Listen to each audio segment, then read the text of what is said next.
Welcome back to Big Mouth and fancy seeing you here. And welcome to the most archaic, backwards YouTube channel you're going to find. No professional camera, no professional mic, no graphics, no fancy music. Probably why I don't get any copyright strikes. But what you will get is someone who's very passionate and knowledgeable about movies and TV. So with great power comes great responsibility. That's a great line, isn't it? Probably the most iconic line in the comic universe, in the comic universe, and that's coming from someone who's a DC fan. So what is my video all about? Well, I want to talk about Kevin Feige, who I think is a gentleman. He's an absolute gentleman. He's a very clever man. What he's done with the MCU is genius. I don't think he's made 20 great movies, but what he's done, he's created a very valuable, successful franchise. But the climate is about to change for Kevin. Already, he's being interfered with bureaucrats from Disney. We've seen that. The casting of Brie Larson was not his decision. There is no question about that. So already, there's a serious undertone going on because Disney are becoming woker and woker, and they want the MCU, they want Marvel Studios to follow that line. So before it was, their attitude to Kevin was, Kevin, you're doing a great job. We're not going to interfere. Why would we? We'd be stupid. And he's been allowed to get on with it with his team. Now they're interfering in unilateral decisions, and it's becoming very problematic. So I liked what he said at the Golden Globes about, developing X-Men characters who are not as big as some. Well, let me tell you why he said that. He said that because he's probably not going to give us a Logan, a Wolverine straight away. He can't. It's a problem. It's not just a problem because of Hugh Jackman's fantastic, extraordinary Christopher Reeve-like performance of the character. How can you have the ultimate Logan, the beast, the ferocious beast that's cutting people open and who's an animal? You can't have that Logan on Disney. He's so opposite to what Disney is, and that's why he worked with 20th Century Fox and Bryan Singer. Say what you like about Singer. I don't want to talk about him as a person, but as a creative, he made two of the best CBMs I've ever seen in X-Men and X-Men 2. And he gave us the perfect version of Wolverine. Now, he's not even a comic book fan. He just studied them. He just studied the character. I mean, he gave us an awesome Professor Xavier. How are they going to do this? And this is why I think the bigger things become for Feige, the more problematic they will become, because he's now going to need a bigger team to deal with the Fox characters, if you like. So your Fantastic Four is perfect for the MCU because it's very light, it can be jovial, it can be funny. But you're going out to space, these ordinary human beings who get these powers, it's a kind of family kind of unit. That's totally Disney, and Feige will knock that out of the park. No problem. The problematic thing is dealing with the characters that Singer developed so well. So I would predict that Feige will not touch them for quite a while. And this is why he's talking about the smaller unknown characters, because he'll go for them first. Why? Because he knows it's going to be a problem. If he gives us a Logan, a dumbed down Logan, who's not the brute or the beast that Jackman's was, right? People are not going to like it. And there will be a lack of confidence in, Feige's leadership within the MCU, and a question whether he can do these X-Men characters. You see, Feige's been very successful at, developing lower tier characters like Iron Man.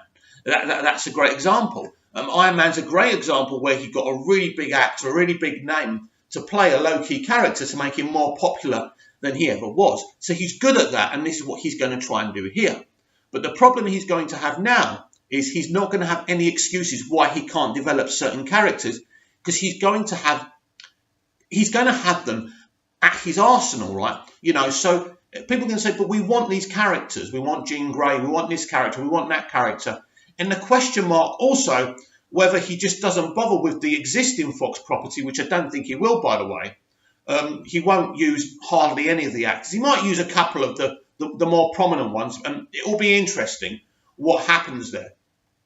So two issues really for Kevin Feige right now, and his responsibility is going to be bigger than it ever was before, is the woke political kind of propaganda that Disney want to spew in their films, and he now wants that to spill into the MCU. They now want that to spill into the MCU, and Feige's going to be here kind of fighting that bureaucratic situation where he's saying, "Now look, guys, okay, let's do a little bit here, but we've got to be careful."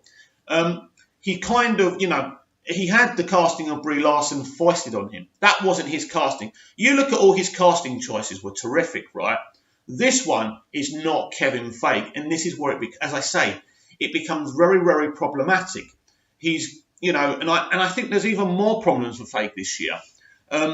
Captain Marvel is going to be very problematic, but I do suspect a storm brewing with Avengers 4 Endgame. This could be a film that could either please the fans or displease the fans, because Feige has never been in this position before, where he's got to kind of conclude something really, really, really big. We've seen George Lucas having to do it. We've seen Peter Jackson having to do it with the Lord of the Rings trilogy, and he did it really well. But is Feige able to do this? Are the Russos able to do this, to knit all this together, bring these characters that they've killed off back in a good way where people don't think, "Oh, this is ridiculous. That was easy, wasn't it? They just came back," So we're already talking about a 3-hour epic movie. So I think this could either be one of the best CBMs ever and one of the best movies ever, or it could be an absolute lemon. So that could end either way, because you know what us fans are like. You can never please us. And if he does a couple of things that we don't like, the internet's going to be a buzz. And we've seen so many movie franchises killed by some of the poison that's spewed online, whether it's here on YouTube or on Twitter. So that's going to be very interesting. And then, of course, you've got Spider-Man Far From Home this year. Again, I think that's problematic. I think the first film was problematic. The first film was very, very underwhelming. Some of the choices, the casting choices, Aunt May. I'm not happy with Tomaya's Aunt May. I don't want to go into that because I think that's probably one of the reasons when I did my Spider-Man Far From Home rant, why I got a strike on my YouTube video, which was, it kind of got me down a bit. But then I thought, I'm a free-thinking guy. I'm going to say what I want, but I'm going to try and tone it down just a little bit because I want to keep on the air, don't I? So I think that's a big problem as well for Feige. So Feige has created something special. Now, Feige isn't a bureaucrat. He's a story man. He knows how to do it. He's proved that. But I think when we look at Walter Hamada, and he's just been brought onto the DCEU, and his first film, Aquaman, is about to make $1 billion. So we're in very interesting times. So Walter Hamada is both a bureaucrat and a film man. So no one at Warner Brothers is going to interfere with him. One of the major problems with the DCEU at the beginning, too many cooks were spoiling the broth. You had Zack Snyder, you had David S. Goyer, you had Christopher Nolan, you had Jeff Johns, and then you had John Berg added to the mix late on. And you can't have all those kind of leader-type entities going in different directions. And this is what was the problem. Now you've got Hamada, he's in charge, he makes the decisions. If you don't like it, you're going to have to go. That's the difference. And as I say, the great thing about Hamada, who's already got lots of great titles under his belt at New Line Cinema successfully, he's both a bureaucrat and a film man. He knows how to create films and produce good films, but he also understands getting things on budget, the way things should be done. And so when you've got those key skills, no one at a studio is going to interfere with you. And the more successful the films that are under his belt, and whether you're on the school of thought of John Berg and Jeff Johns are greenlit Aquaman, doesn't matter. It wasn't the film that it would have been under them. It was the film that Walter Hamada wanted. He came in the middle of that film, but certain changes would have been made. The marketing would have been all down to him as well. As I say, a bureaucrat and a movie man. Very clever man, by the way. Now, we'll see how the Joker movie works out. That's totally his decision. But so you've got a very different entity there, where Feige is this talker. He's not only a great producer, a great film man, but he can come out and in one sentence, he can excite the fans.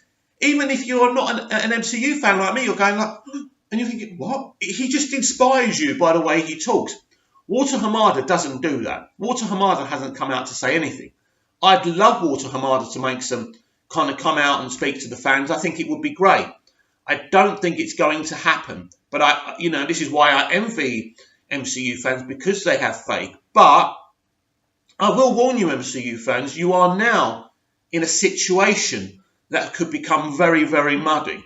And I can see it. He was also asked at the Golden Globe Awards about the director of the Guardians of the Galaxy. God, dear. He's come to my bloody franchise, and I've forgotten his name, right? But we know who we're talking about. So we're talking about this guy who was sacked from the MCU, made 2 great movies, really clever guy, and DC got him. And he said, I believe that he's going to make a great Suicide Squad 2, because he's a gentleman. But he brought him on. He brought the guy on to the MCU. He brings the best people he can. But again, that decision wasn't his decision. The Guardians of the Galaxy director wasn't kicked off the project because he wasn't very good at what he was doing.